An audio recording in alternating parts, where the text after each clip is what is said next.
ang Presidential Broadcast Service. Radyo Pilipinas. Radyo Publiko ng Bagong Pilipinas para sa Bagong Pilipino. Naghahatid ng mahahalagang balita at impormasyon na guugnay ng pamahalaan sa sambayanan. Tulay sa himpapawid ng serbisyo publiko. Radyo Pilipinas. Radyo Publiko. Ang boses ng Pangulo. Sa Iloilo, Radyo Pilipinas. 585 AM. Oras sa Radyo Pilipinas, alas 9:04 sa aga.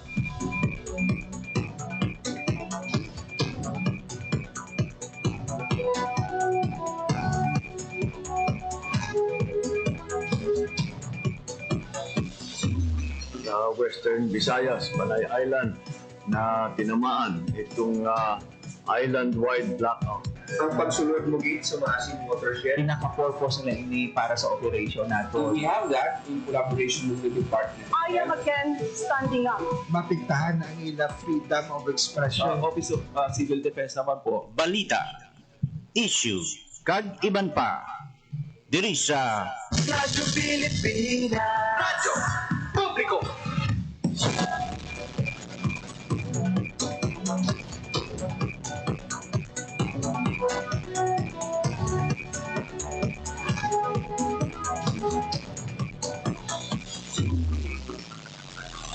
Maywaga Pilipinas, Maywaga Western Visayas, sudad kag probinsya sang Iloilo kag kutob sa marabutan sang amon pagserbisyo.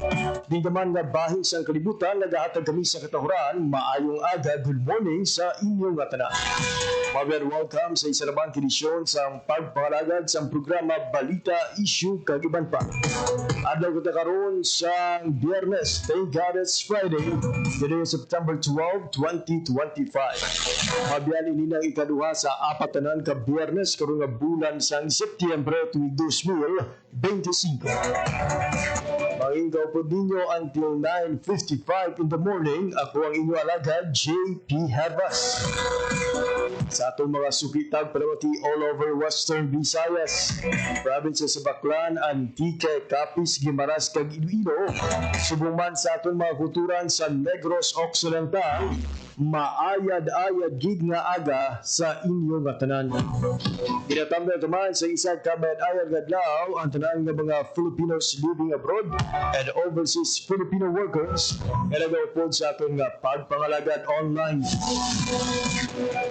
Ang programa Balita, Issue kay iban pa mabatay live sa 585 kHz silisuan sang inyong radyo, subong man sa atong official Facebook page, ang Radyo Pilipinas Iloilo.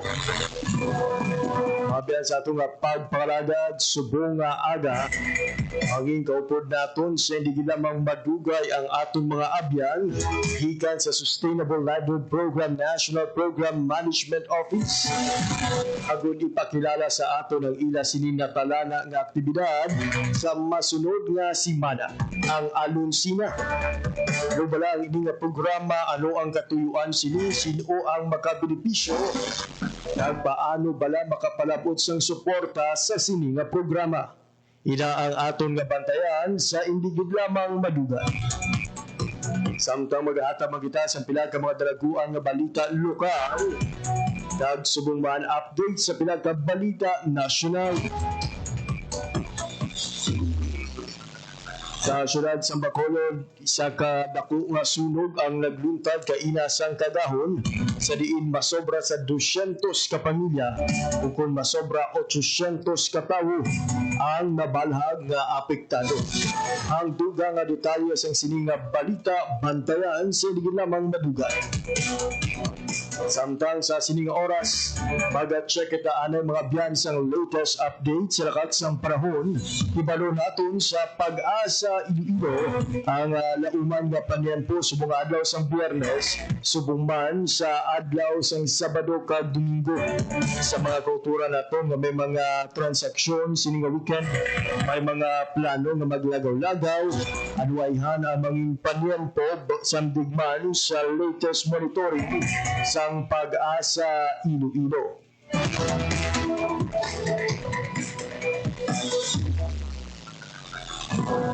Samtang subong adlaw sa Biyernes Wabian, Setyembre 12, mula sa ulog sa Presidential Broadcast Services. Bureau of Broadcast Service ang aton sining ika-78 nga anibersaryo bilang isa ka ahensya. So happy 78th year PBS.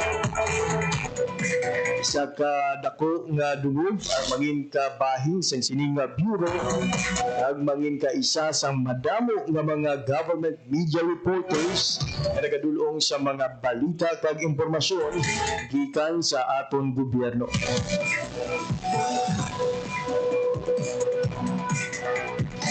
Balikan na nato mga biyan ang atong koleksyon sa Pag-asa.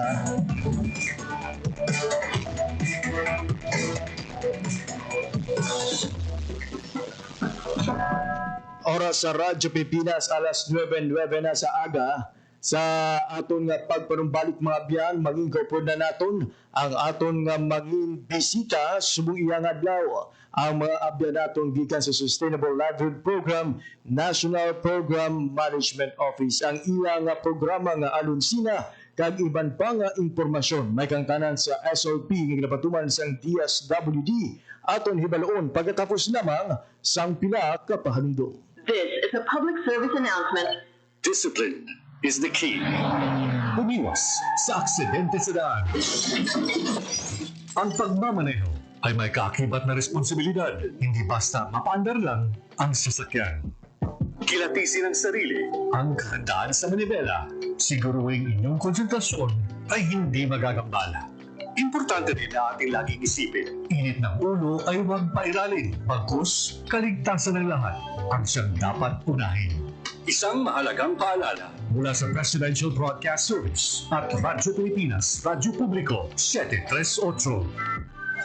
This is a public service announcement. Public service announcement from PBS, Presidential Broadcast Service at Radyo Pilipinas, Radyo Publiko, 738. Time to celebrate kulturang Pinoy. Tradisyon, musika, sining, literatura, at iba pa. Anything and everything fun and Filipino. Ito ang Pinoy Kultura.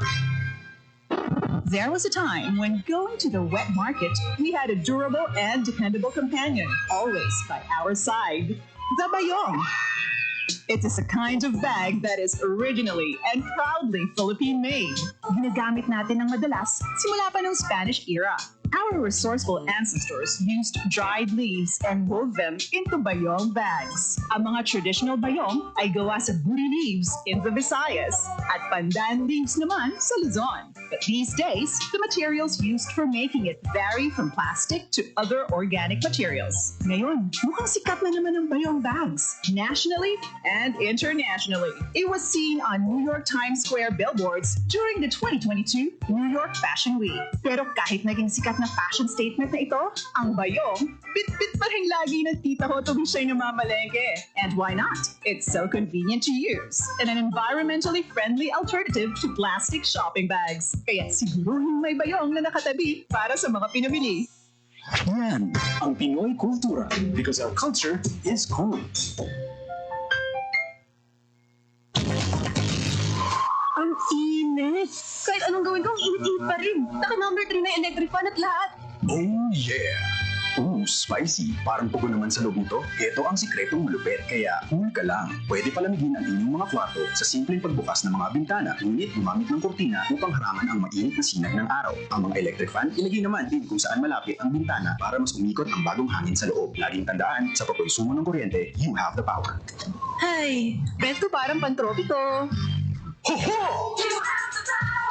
Para sa karagdagang impormasyon at energy-saving tips, hanapin ang Department of Energy sa Facebook o bisitahin ang doe.gov.ph. This is a public service announcement by the Department of Energy in partnership with the Presidential Communications Office and Radyo Pilipinas.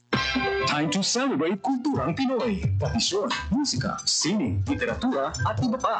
Anything and everything fun and Filipino. Ito ang Pinoy Kultura.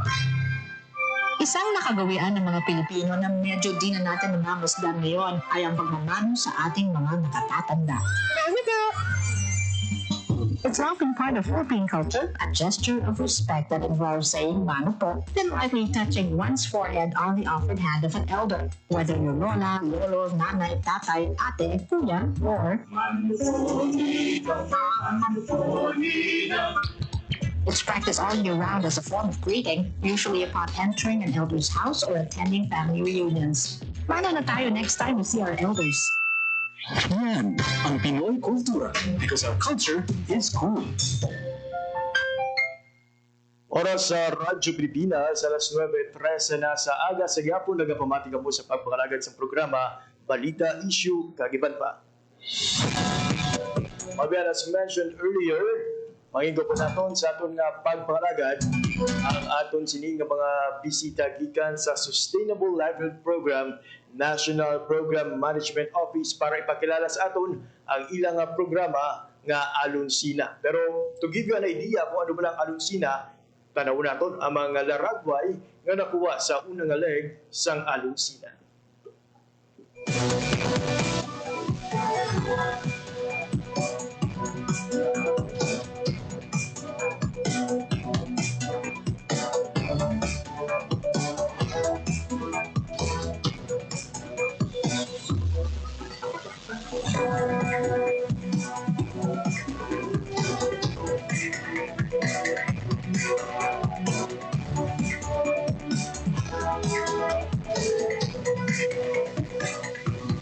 Ayun mga biyan na tanaw naton o kung nakita naton ang pinaka mga laragway sa ginihiwat nga Alunsina sa Metro Manila. Kag para ipa-intindi sa aton ang dugang nga detalye may kang tanan sa sininga programa kupo naton sa aton nga pagpangalagan subong nga aga all the way from Metro Manila. Ang aton nga mga agyan coming from Sustainable Livelihood Program National Program Management Office, si Ma'am Rosalie Ann Bolo, ang Project Development Officer 3, kag si Sir Ralph Rafi Daisog, ang ilang Information Officer 4. Ma'am Rosalie, Ma'am Ra, so kung Sir Ralph, maayong aga gid and welcome sa pagpangalagad sa programa Balita Issue Kagiban pa. Magandang umaga po sa lahat po ng mga nanonood at nakikinig po sa Radyo Pilipinas po. Good morning din kay Ma'am Ann. Maayong aga po sa inyo na tanan sa ating mga nakikinig at nanonood. For most sir and ma'am, no, ano po ba yung Alunsina? Yun po, ang Alunsina po ng Sustainable Livelihood Program ay isa po sa mga programa po ng DSWD. So ang Alunsina po ay naglalayon na mas mapalawak po o mapakilala po yung mga produktong ginagawa po o serbisyong ibinibigay po ng amin pong mga kalahok ng programa. At ito pong Alunsina ay naglalayon din na magkaroon ng oportunidad yung amin pong mga kalahok ng programa na maipakilala o maibigay yung kanilang mga good practices sa mga kapwa nila, mga beneficiaries. So sa pamamagitan po nito, mas nakakapag-engage sila or mas nai-introduce nila yung kanilang mga products and services sa mas malawak na market. Is it safe to assume po na yung Alunsina na inaasahan nating gaganapin dito sa Iloilo ay isa pong uri ng trade fair? Opo, actually trade fair po siya kung titingnan talaga po natin kasi dito natin makikita yung kalidad, yung mga kung gaano kagaganda yung mga produktong nililikha po ng aming mga program participants. Ayun. Ma'am, pero before we proceed sa mga dagdag na detalye, in connection dito sa gaganaping Alunsina, ano po ba yung Sustainable Livelihood Program? Yun po. Sige po. Ang Sustainable Livelihood Program po ay isa pong capacity building or capability building program po ng DSWD kung saan ito po ay naglalayon na paunlarin yung kasanayan, karanasan at saka kakayahan po ng aming mga kalahok. So doon po sa amin sa loob po ng SLP, meron po kaming dalawang tracks po and modalities at nandito po si Miss Sally para po ipaliwanag yung ilan po na yun. Ayun. Can you give us, Ma'am Ann, ano po ba yung mga modalities or track ng programang ito?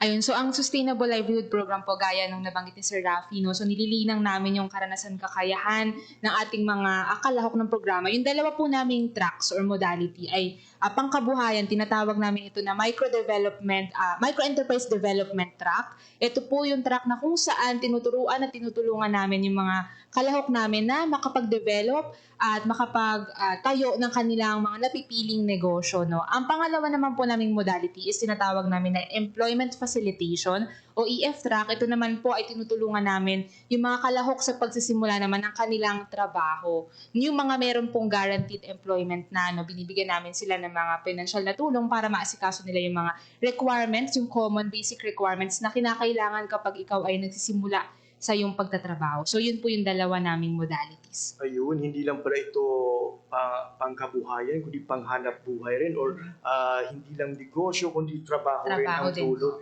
ng Sustainable Livelihood Program. May we know po kasi yung Pantawid Pamilyang Pilipino Program has been one of the programs ng DSWD sa mahabang panahon na. Yung SLP po ba, gaano nakatagal ang programa? Ayun po, kung titingnan po natin ngayong taon po, sinelebrate po ng SLP po yung kalabing-4 na taon po namin. So 14 years na po ang SLP po sa DSWD. Pero bago po ito, ang pangalan po ng SLP dati ay may ibang pong pangalan. So ito po yung Self-Assistance Kaunlaran po. Na kumbaga ito naman, yung binibigay po namin capital before ay binabalik po ng program participant. Ngayon po, talagang ibinibigay po namin bilang grant po sa kanila para makapagsimula sila ng kanilang negosyo o gusto po nilang makapasok sa isang trabaho. Ayun. And for 14 years po, gaano na ba karami yung natulungan ng SLP o ng programang sinishare natin ngayon dito sa Western Visayas at sa buong bansa? Ayun. Sige po, kung dito po sa Western Visayas po, meron po tayong datos dito. Sa kasalukuyang taon po, dito po, ngayong taon lang po, meron po tayong 16,718 po na mga program participants. Yung ilan po dito ay nabuo bilang asosasyon. Yung ilan naman po ay, kumbaga, nagkaroon sila ng pansarili nilang negosyo. So, depende po ito sa kung ano yung nais o kakayahan ng mga nais lumahok sa programa. Pero talagang hinikayat po namin yung ating mga program participants na magbuo ng asosasyon kasi base dun sa aming mga datos, mas nagiging tumatagal yung isang proyekto kapag sila ay nasa isang asosasyon. Samantala naman po doon sa pangkalahatan, mayroon na po kaming 127, 148 na nabigyan. Sa buong Pilipinas na po ito. Ayun. So to clarify lang po, yung beneficiaries ng SLP is not limited to association. Even an individual or a solo person may avail the program. Yes, opo. Pwede po silang kumuha o pwede po silang makatanggap po ng Sustainable Livelihood Program. Pero gaya po ng nabanggit namin, isa po talaga sa mga rekomendasyon namin ay yung pumasok sila sa asosasyon. Maliban po kasi dito, mas nagkakaroon kasi sila ng mga pananagutan. Nagkakaroon sila ng shared responsibility na maisaayos yung pagpapatakbo, yung pagpapalakad ng kanila pong proyekto. Ayun, iba pa rin pagsama-sama or may mga katuwang ka sa pagpapalago ng iyong negosyo or pangkabuhayan. At the same time, iba pa rin yung may pananagutan kasi pag idinaan sa mga asosasyon, they have the legal identity or the legal capacity to sue and be sued sa mga programa na natatanggap o mga benepisyo na natatanggap nila mula sa gobyerno. So sa ngayong alunsina po na inaasahan natin gaganapin dito sa Iloilo, kailan po ito mangyayari at saan po ito gaganapin? Ayun. Ang alunsina po ay mangyayari sa September 16 hanggang 18 po, 2025. At gaganapin po ito sa New Iloilo Provincial Capitol, Tatagal po ang Trade and Bazaar namin ng 3 araw. Pero sa September 16 po ay meron kaming opening ceremony. So ito yung pag-launch po namin ng ating Kabuhayan Convention and Bazaar na kung saan marami kaming mga pakulo at inihandang aktibidad para sa ating mga participants, lalo na sa ating mga lokal dito sa Iloilo. Isa na po dyan, kami ay magkakaroon ng mga paraffle.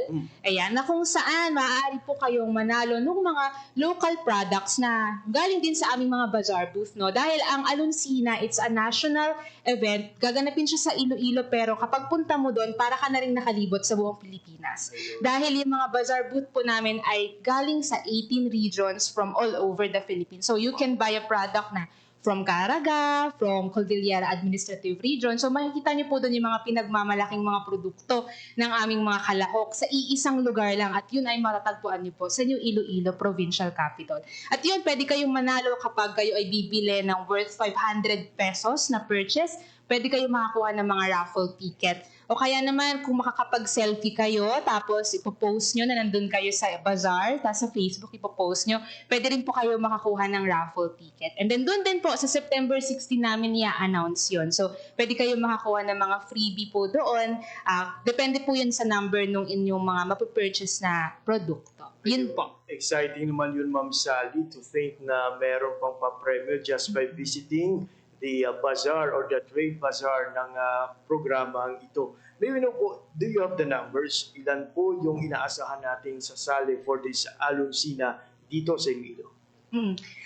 We have the numbers po. So, ang aming projected na makakapunta po doon is around 500 people ang pwedeng makasama po doon. Sa isang araw pa lang po yun, September 16. So, doon kami nagpe-prepare for them. Pero dahil meron pa tayong 17 and 18, inaasahan po namin na dodoble pa po yung mga taong bibisita doon. Ayun. Sir Rafi, sa mga curious, bakit Iloilo po yung napili nating venue for this year? Ayan, sa Iloilo po kasi, kung titingnan po natin, isa ito po sa mga talagang mga rehiyon na talagang nakapag-perform, nakapag-implement po ng programa. So, dito din natin nakita na kumbaga, ito yung maaaring pwedeng maging representasyon ng Visayas Cluster kasi sa buong Pilipinas. At dito din natin nakita yung ilan sa mga magagandang asosasyon o yung mga proyekto na nabuo ng Sustainable Livelihood Program. So, nais natin na mabigyan sila ng spotlight, mabigyan sila ng pagkakataon na mas maipakilala din sa ibang mga rehiyon kung anong klase ng mga proyekto yung nabubuo rito sa Iloilo Province po. Tamang-tama, 16 yung opening, 15 yung sweldo sa mga kapatid nating nagtitipid at the same time naghahanda na for this Aluncina. Ano po ba yung maaari nilang bilhin para sa event na ito? Marami po iba-iba. So, meron kaming mga handicraft. So, yung mga mahilig bumili ng mga gawang kamay, halimbawa mga decorations, o kaya naman yung may mga utility kagaya ng mga bags, or yung mga traditional natin, lalo na sa mga government employees po dyan, kung naghahanap kayo ng mga pang-Filipiniana tuwing Monday. So, marami po sa amin na nagbebenta niyan. Yun yung aming mga non-food products. Pero meron din po kami mga food product, yung mga sikat na mga delicacy sa mga bawat lugar. Halimbawa, mga peanuts, mga ganyan, o kaya naman po mga kakanin or mga bugnay wine. So, iba't ibang produkto po pwede kayong makakita nun sa Aluncina. Ayun. So, this is our way then of supporting our very own Filipino products. So, mga nais tumangkilik ng produktong lokal, no? Especially sa mga naghahanap ng regalo ngayong bare months o nalalapit na Pasko. This is the perfect time to support our local products. So, Rafi, earlier I've asked you if this is the first time, and you mentioned this is the second time. For the first year po ng Aluncina, can you give us the details? Nasa magkano po yung na-recom nating income for the Ayun, sige po. Inaasahan talaga din namin na dito sa Iloilo po, yung pagdala namin dito ng Aluncina ay makapag-generate talaga ng malaking income. Kasi itong income naman na to ay napupunta sa amin pong mga kalahok ng programa. So, noong nakaraang taon, ito po ay ginanap namin sa Quezon City Hall. So, noong nandun po kami sa Quezon City, kami po ay kumita po ng 1.2 million sa 3-day bazaar. Ay, hindi po, 2-day bazaar na lang po kasi yung unang araw po ay binagyo. So, nag-cancel po. So, technically, nais namin na sana ay malagpasan namin yung naging record namin sa Quezon City na 1.2 million. And ayun, with the support of the Ilonggo community at ng mga nabibisita dito ngayon kasi aside from the Ilonggos, marami ding tumutungo dito for conventions, seminars, no? Naway makabisita sila at mara-reach natin ang target na makapag-tipon ng more than 1.2 million for this 3-day bazaar. Sir Rafi, can you give us po, ano po ba yung mga nakita nating impact na ng SLP over the years na in-implement natin yung programa? Kung makikita po natin, ang SLP po ay isa talaga sa pinakamaganda or isa sa mga magagandang programa po ng Department of Social Welfare and Development. Dahil sa pamamagitan po nito ay hindi lamang po namin nabibigyan ng kapital yung amin pong mga program participant, kundi mas nabibigyan din namin sila ng kaalaman, ng kasanayan sa kung paano ba nila maayos o magagamit sa kapakipakinabang na pamumuhay o pangkabuhayan yung grant na makukuha nila dito. At sa pamamagitan po ng SLP, actually kung titingnan po natin, ito yung isa din sa mga paraan upang yung atin pong mga pantawid na mga beneficiaries ay hindi na po muling bumalik doon sa poverty line or kumbaga mag-slide back po ulit sila doon sa kahirapan. Dahil dito sa SLP, hindi lang po namin sila tinuturuan sa kung paano tumanggap lang ng isda, kundi tinuturuan namin sa kung paano talaga sila makahuli ng sarili ng isda.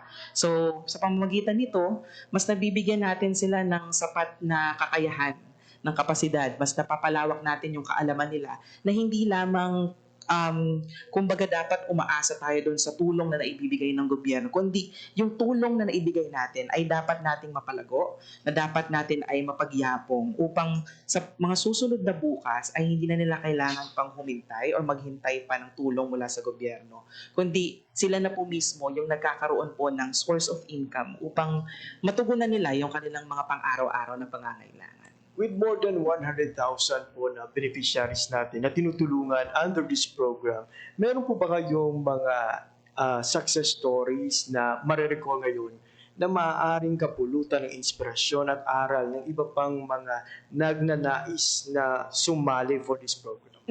Kung titingnan po natin, actually, hindi po namin nababanggit dito sa ating programa. Pero kabilang din sa dahilan kung bakit kami naririto, ay gusto namin bigyan ng pagkilala yung amin pong mga natatanging mga kalahok ng programa.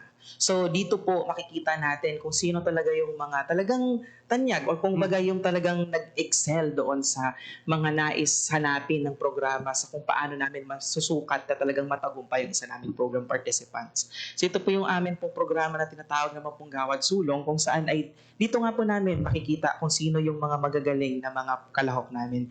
Meron pong isang kwento ho rito na napadpad ako sa Iloilo noong actually ito ay isa sa mga programa ng DSWD din, ay ng SLP, yung Padayon. So dito, nakita namin nung pumunta kami doon, bumisita kami sa household na ito. Hindi ko na po maalala yung pangalan, pero dito ko nakita na yung training na ibinibigay po ni Sustainable Livelihood Program, napakaganda na hindi lang yung mga nanay or hindi lang yung tatay o yung magulang yung talagang nakikisangkot doon sa proyekto, kundi yung buong pamilya. Kasi kahit yung parang grade school na anak yung nanay na iyon, nakalimutan ko po ang pangalan, siya yung nagbo-bookkeep dahil sabi nga nung nanay, parang mas maganda na parang yun yung nagiging family bonding ng buong pamilya. Kung paano nila mapapalago yung kanila pong nakuhang grant mula po sa Sustainable Livelihood Program. Kaya sarap ng pakinggan na bukod sa it empower the lives, no, it also improve the livelihood ng ating mga kababayan dito sa Western Visayas at maging sa buong Pilipinas. And for the information po ng mga nais maka-avail din ng programa, ang SLP po ba is exclusive for those na indigent or even those na masasabi nating middle income may avail the program? Ang Sustainable Livelihood po ay meron pong mga ilang patakaran o parang guidelines na sinusunod. So, kumbaga, hindi naman po ito sinasabing sarado para doon sa mga nasa middle or kumbaga earning income talaga ng mga individuals. Maaari naman po silang lumapit po sa DSWD, Sustainable Livelihood Program po namin rito po sa Region 6 po, kung nais po nilang mapabilang sa programa. Kasi sa pamagitan naman doon, i-assess po namin gaano po sila kahanda na makapagsimula ng negosyo. Ano po yung kanila pong mga ano yung income nila. So, meron po tayong mga mini-measure lang na ilang mga bagay. Pero ito po ay maaari pong subukan na mag-apply ng mga atin pong mga kababayan na nakikinig at nanonood. Ayun. So, sa mga interesado po, paano po ba maka-avail ng SLP? Do they need to visit directly po sa DSWD Regional Office or they may avail it through the local government unit? Ayun, maaari po silang magpunta po sa regional office, pero meron din po tayong mga livelihood vocal na nasa atin po mga LGU. So maaari po silang magtanong doon paano po sila makaka-avail po ng Sustainable Livelihood Program. Kung ang tatanungin naman po ay requirements, wala pong requirements ang atin pong programa, yung mga physical documents, wala pong ganun. Nais lang po talaga natin na malaman kung kayo talaga ay willing na magsimula at makapagbuo ng sarili niyong negosyo. And yun earlier this week, parang may paglilinaw yata mula sa DSWD na libre ang mga training nito, wala itong bayad na binibigay sa ating mga benepisyaryo. Tama po yung narinig po ninyo. Pagdating sa Sustainable Livelihood Program, wala po kaming sinisingil na kahit anong bayad pagdating sa aming mga training. Ang lahat po ng ito ay binibigay namin ng libre sa aming pong mga kalahok. Ayun. So again, sa ating mga interesadong mga kababayan dito sa Western Visayas at maging sa ibang pang rehiyon ng Pilipinas, all you have to do is to visit sa kanyang mga local government unit o dumirekta po sa DSW Regional Office to know more about the program. And for sure, sir, for the Alunsina, meron po ba kayong booth doon kung saan maaring magtanong ang mga whatever walk-in po natin na mga participants to know more about the program? Yes po, tama po yun sir. No? Sa Aluncina, magkakaroon po kami doon ng information booth. So sa lahat po na magiging interesado, na maging kagaya ng mga kalahok na i-feature namin doon, maaari kayong magtanong sa aming pong mga field project development officer na tatao po doon sa aming information booth. Ayun. And again, ang inyo pong imbitasyon sa ating mga kababayan to visit and support the Aluncina dito sa Iloilo. Ayun po, muli po sa atin pong mga Ilonggos po, inaayayahan po namin kayo na magpunta po kayo. Bisitahin po natin ang Aluncina 2025 na gaganapin po sa 16 to 18 po ng September sa New Iloilo Provincial Capital po. So dito nyo po makikita yung mga iba't ibang dekalidad at mga magaganda po na produkto na gawa ng amin pong mga kalahok ng programa mula sa iba't ibang bahagi ng Pilipinas. So sa pamamagitan po nito, hindi nyo lang po sila natutulungan na kumbaga mapakilala po sa mas malawak na market yung kanilang mga produkto, kundi natutulungan din po natin sila na makapag-generate po ng income upang sila po ay mas lumago yung kanila pong mga proyekto. Ayun, Ma'am Sally, Sir Rafi, for sure you are not alone in this journey. Marami ding partners ang inyong programa, ang SLP NPMO or the National Program Management Office. Before we throw the last question and we ask for your closing statement, meron po ba kayong nais pasalamatan? Yes po, una sa lahat, of course, gusto naming pasalamatan yung aming pong regional office dito sa Region 6, no? Ang DSWD Field Office 6 na pinangungunahan po ng ating OIC Regional Director na si Regional Director Celito Estember. Of course, gusto namin siyang pasalamatan dahil sa suporta niya. Gayon din ang aming pong Regional Program Management Office ng Field Office 6 na pinangungunahan naman po ng aming Regional Provincial Coordinator na si RTC Juliet Besa. Gusto namin silang pasalamatan sa kanilang tulong. Hanggang ngayon po, tinutulungan nila kami in preparation po sa September 16. And syempre, ang aming partner din po mula mismo sa provincial capital po, no, ang ating pong governor, ang mayor po ng Iloilo City at ang lahat po ng kasama namin dyan sa provincial capital na tumutulong para po maisabuhay namin itong aming mission, no, at vision para sa Aluncina dito po sa Iloilo City. Gusto namin magpasalamat po sa lahat ng aming mga partners na katuwang namin ngayon sa paghahanda sa event po na ito. Ayun. And for your closing statement po, yung mensahe niyo po sa lahat ng kababayan natin, especially sa mga nais at natulungan na ng SLP. Ayun po. So, muli po sa atin pong mga manonood at mga nakikinig dito po sa Radyo Pilipinas. Sa Sustainable Livelihood Program, kami po ay isang programa ng Department of Social Welfare and Development po na kung saan ay pinalalakas namin yung inyong sanayan, yung inyong kakayahan at yung karanasan kung paano ninyo magkakaroon kayo ng mas kapaki-pakinabang na source of income upang kayo ay makapagbigay o matugunan ninyo yung mga pang-araw-araw ninyong pangangailangan. At itong tulong po na ibinibigay po namin ay hindi lamang po, kumbaga, sa inyo lang o hindi nyo po responsibilidad, kundi tayo po ay dapat magtulungan sa kung paano natin masisiguro na talagang mapapalago at mapapayabong natin yung proyekto na gusto ninyong masimulan dito sa Sustainable Livelihood Program. Kasi ang amin pong pangako sa amin pong mga program participants, gaya po ng aming tagline, ay tayo po ay susulong kabuhayan tungo sa pagyabong. Ayun, naway lahat ay susulong sa kabuhayan tungo sa pagyabong. Sir Rafi and Ma'am Sally, for your time information po na binigay sa Radyo Pilipinas, Radyo Publiko, maraming salamat po and thank you for joining us in our program. There you have it mga biyan, ang atong bisita, si Ma'am Rosalie Ann Bolo, ang Project Development Officer 3, Sustainable Livelihood Program, National Program Management Office, kag si Sir Ralph Rapi Daisog, Information Officer 4 sang SLP NPMO. Kaupol mo natin si Ma'am Clarissa Doralisa aton sining nagabulig no sa pagbatigayon sa siniyang interview subong iyang aga. Oras sa Radyo Pilipinas 9:37 in the morning. Sa atong pagpanumbalik mga biyan, dugang mga balita lokal kag balita nasyonal pagkatapos lamang sang pila ka pahanumdum. Time to celebrate kulturang Pinoy. Tradisyon, musika, sining, literatura at iba pa. Anything and everything fun and Filipino. Ito ang Pinoy Kultura. Iba ang musikang Pilipino or more popularly known as OPM. May OPM na makabago.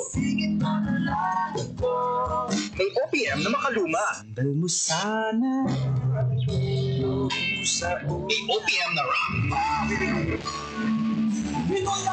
May OPM na rap. You know, last night, yo, it was the best. May OPM na mabagal.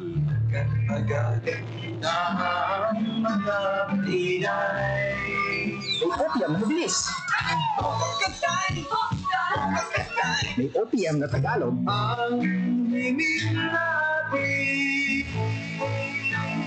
May OPM na English. Bahagi ng ating kultura, noon, ngayon, at magpakailanman. Anumang OPM ang hanap mo, isa lang ang masasabi ko.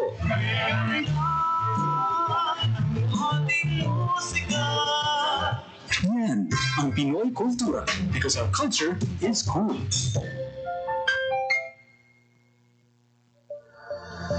Katotohanan sa bawat impormasyong makakalat. Yan ang layo ng Media and Information Literacy Project ng pamahalaan sa pangunguna ni Pangulong Ferdinand R. Marcos Jr. at Presidential Communications Office.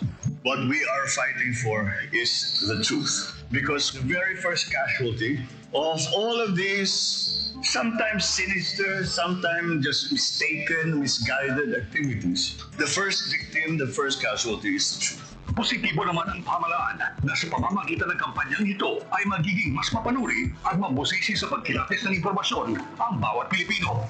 We will help them, but people have to learn to be able to discern for themselves what is real and what is not, what is propaganda, what is fact, what is data, and what is speculation. Tiyakin ang katotohanan. Fake news ay labanan.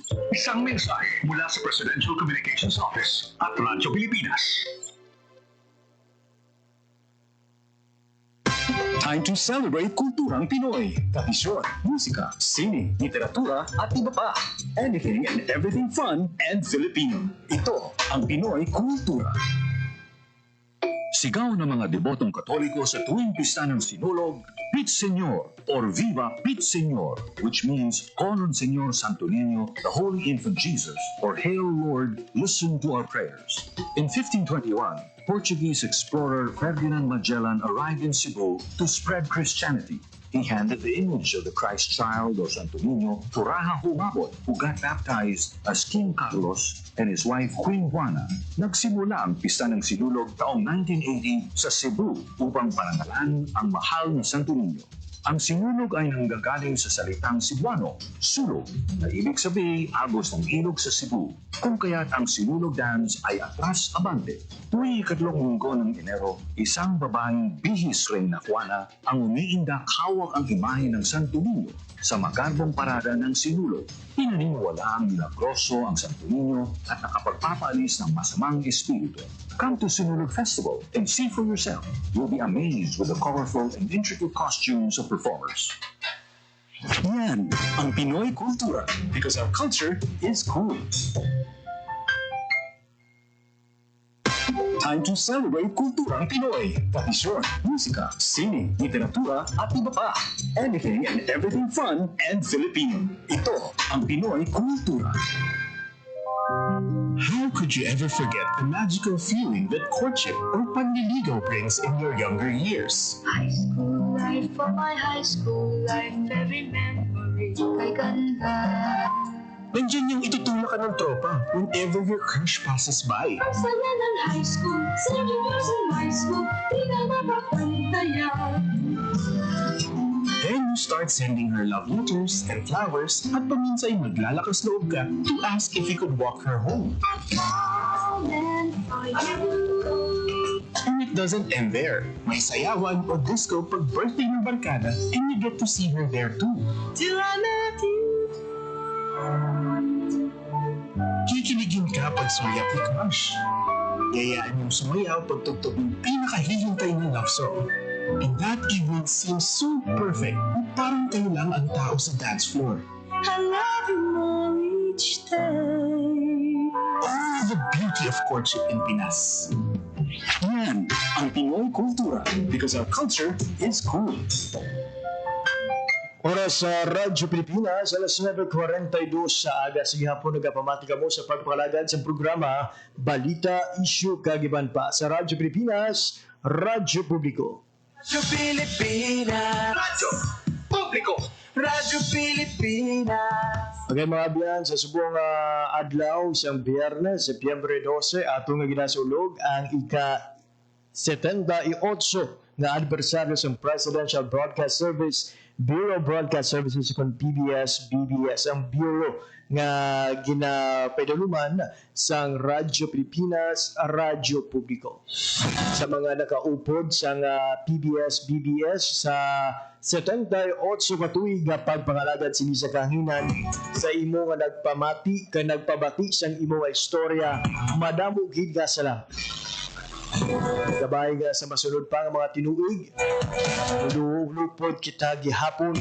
Kabay nga updan nyo kami sa gihapon kag pamatian kag paambitan sa inyo sini nga mga istorya. Alas 9:43 sa aga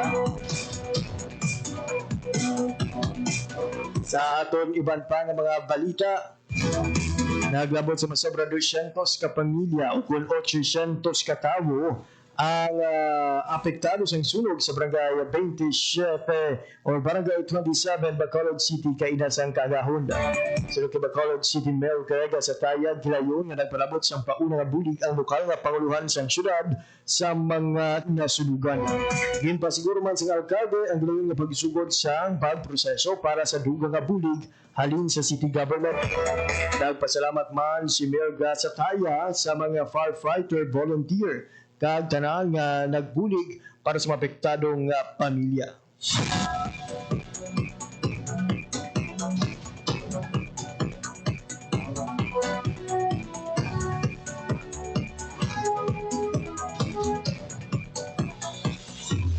Samtang sa ibang panaton nga balita lokal, ginpangimpulahan sa Civil Service Commission o CSC Western Visayas ang nanging kadalagaan nanday Dr. Jocelyn Guevara Garbosa kag Cornelio Mabera bilang 2025 Gawad Tangal ng Binational Awardee gikan sa Rayon sa East.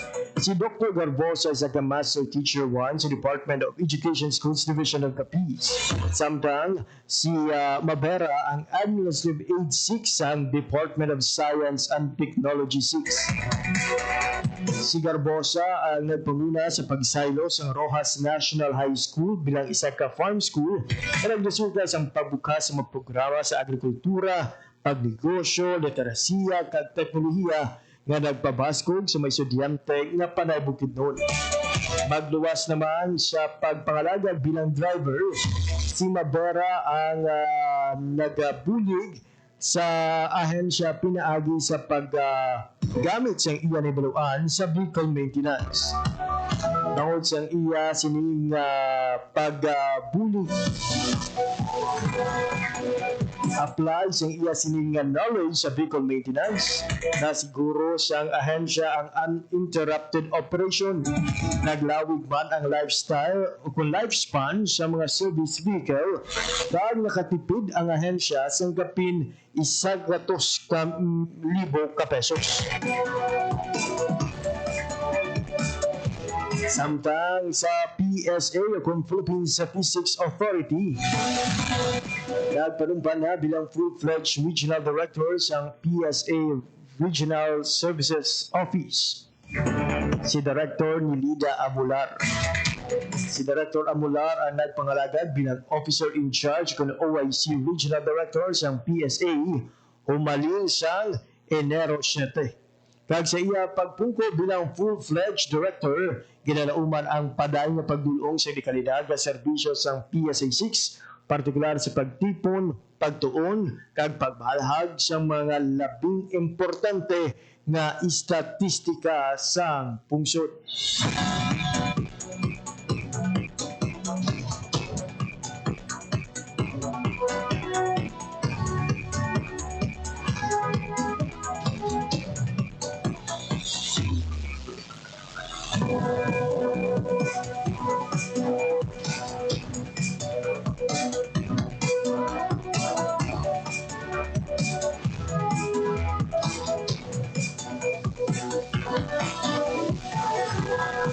Oras sa Radyo Pilipinas, 9:47 in the morning.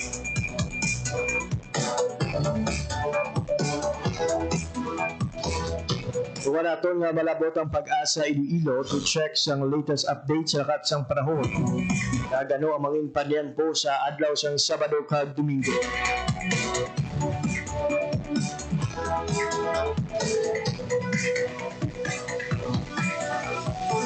Alas 9:48 na sa aga sa sining oras, kaupod naton sa piyak nga linya to give us the latest update from DOST Pag-asa. We have Sir Jeff Makiling. Sir Jeff, good morning. Yes, sir. Mayang aga dito ang latest weather update sa now, Friday, September 12, 2025. As of today, ang LTA na gina-estimate natin para sa 540 kilometers east of Hinatuan sa Rigao del Sur. Yung service na yan ang datay ko sa Luzon sa Visayas. Iwal dari sa Western Visayas, may generally kaya wala kita. Pero sa kanya pa ng architect yung kagulan pa yung sakal pa nag-uugtugati ni ng service. Gabi na kita hapon, kahit nakagabi ng hapon. May natutog ko na siya kami. Tindahan tutog na sintangan para na sa Western Visayas. Baka na itutog ko kararamday para kumapulog na itong dari kakong katigatan. Kung ang temperature na ito, sa nagtigis 22 degrees Celsius, kaya na nagabot na 5:48 minutes ang haga. Magdatuloy na siya 5:52 p.m. para sa country. Subali na sa narrative rin sa Iloilo Station, Officer Makilang. Salamat. Sir Jeff, ang gin-mention mo nga LPA, ano ni siya sir, kada ko ang chance nga mangin isa ka bagyo? Kaya sir, as of now sir, ginako si Moira sa Mangyakon sir, sa subong may ara ini na medium chance na magiging nakaga na ito, pero may ara niya kung hindi ka possibility na mag-bailong within the next following hours Mangyakon sir. Well, we are not praying, sir, no? Nga mangin isa ini kabagyo, ano ang posible nga mangin pangalan sang sining LPA? If ever nga mag-isang magiging kaganap na bagyo na ipangalan natin siya si Mirasol, sir. Mirasol. And sa aton sini, sir, nga mga kauturan diri naman sa Western Visayas, particularly this weekend, sir, ano ang aton sinila uman nga panempo base man sa inyong extended weather outlook? Ay sir, bali expect ako ng possible na or based sa akin yung extended weather outlook sa next following days, particularly sa weekend natin. Kinaalan pa natin na maging generally fair weather load kita diri sa next following days natin. Pero expect na ng yapon of ay na possibility sa mga isolated rain showers and thunderstorms, especially during the afternoon and the evening. Ayun, generally fair weather ang mga pangibabaw sa aton sining nga rehiyon, and it's good to know it, sir, especially sa mga kultura naton may mga transaksyon o kung mga aktibidad subong iyang weekend. Sir Jeff, madamo gid nga salamat sa imong oras kag impormasyon. Yes, sir, maraming salamat kayo na There you have it, Mabian, ang latest update sa lakat sang panahon kidulong sa aton sang Pag-asa Iloilo. Radyo Pilipinas. Radyo Publiko. Radyo Pilipinas. Ang oras sa Radyo Pilipinas alas 9:51 na sa aga. Sige hapon nagapamati ka mo sa pagpangalagad sa programa Balita, Issue, Kagiban pa. Pilipinas. Radyo Publiko. Radyo Pilipinas.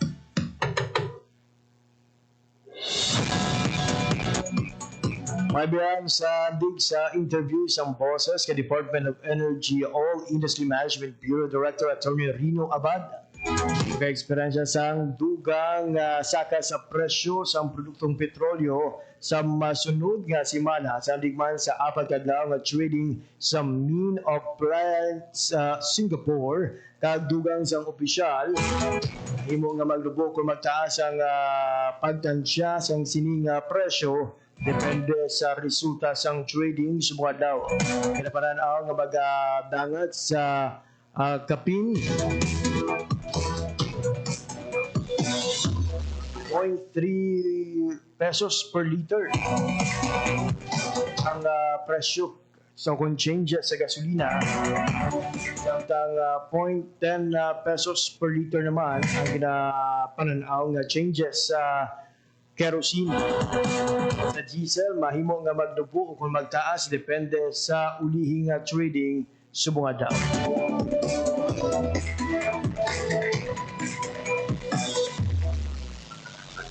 Oras sa Radyo Pilipinas, alas 9:52 sa aga. Kagamuyan itong balita nga mga natipon sa aton sining istasyon sa mga adlaw sang Biyernes, Setyembre 12. Sa ngalan lagi lamang sa akon mga katuwang teknikal, Mr. Alan Defantes sa studio kag Mr. Jeffrey Bitita sa transmitter. Ako naman ang inyong ginalagad, JP Herbas. Madamo nga salamat sa inyong nga pagpamati. Maayong aga, Pilipinas. Balita, issue, kag iban pa. Diri sa Radyo Pilipinas. Radyo Publiko. Radyo Pilipinas.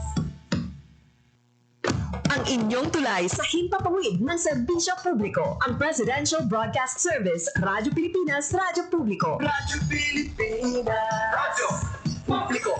Kinilala ng pang-international at prestigyosong Asia Pacific Broadcasting Plus Awards 2025 para sa kategorya ng Government Streaming. Ito ay dahil sa epektibo nitong pagsasanib ng mga tradisyonal na media tulad ng telebisyon, radyo at print para masabayan ang mabilis na pagtinog ng mundo ng digital at social media tungo sa mas epektibong paghahatid ng mahahalaga at napapanahong mga impormasyon sa mamamayang Pilipino.